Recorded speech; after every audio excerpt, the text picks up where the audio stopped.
Une file d'attente sur le trottoir pour une distribution de nourriture gratuite. Scène devenue quotidienne au Royaume-Uni. Le pays, parmi les plus grandes puissances mondiales, compte désormais plus de banques alimentaires que de franchises McDonald's et KFC.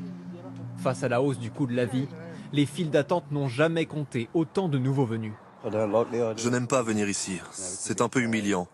Mais je n'ai pas le choix. Je ne veux pas faire de vol à l'étalage. La nourriture, tout est cher. C'est très dur. Avant, je donnais de la nourriture ici. Maintenant, c'est nous qui en avons besoin. 7 millions de Britanniques sautent des repas par manque de moyens. C'est 50% de plus que l'an dernier. Alors les banques alimentaires s'organisent à l'échelle industrielle. Dans son entrepôt de 1300 mètres carrés, City Harvest a tout d'une entreprise de logistique. L'après-midi va être chargé. Une quinzaine de palettes, formidable. Pourtant, c'est une association caritative. Avec 60 salariés et 200 bénévoles, elle récupère les invendus de la grande distribution, de quoi fournir 1 million de repas chaque mois. Là, ce sont les donations d'un grossiste. C'est de la nourriture qui va se périmer dans 2 ou 3 jours.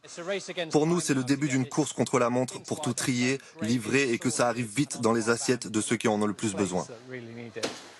Mais à l'heure où la demande de nourriture explose, les donations, elles, ont fortement diminué. Tout le monde se serre la ceinture en ce moment. Et la grande distribution fait des économies en réduisant au maximum ses invendus.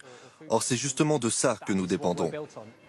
L'association approvisionne 350 points de distribution, comme cette église à l'ouest de Londres qui se transforme en banque alimentaire une fois par semaine. Pour les bénévoles, remplir les caddies d'1 millier de bénéficiaires est toujours un défi. On n'a pas assez de pain. Ça a l'air beaucoup comme ça, mais il nous faut bien plus de nourriture. D'habitude, on a beaucoup plus de conserves. C'est un gros problème parce que les gens n'ont rien à mettre dans leur placard. Ce qui exaspère le plus ces bénévoles, c'est de n'entrevoir aucune perspective d'amélioration et l'impression de faire trop bien leur travail. L'État se repose complètement sur nous. Mais maintenant, on croule sous les demandes et on n'est pas dimensionné pour répondre à tout le monde. En orientant systématiquement les plus précaires vers ces associations, le gouvernement britannique est accusé d'institutionnaliser les banques alimentaires alors qu'elles ont vocation à intervenir uniquement dans des situations d'urgence.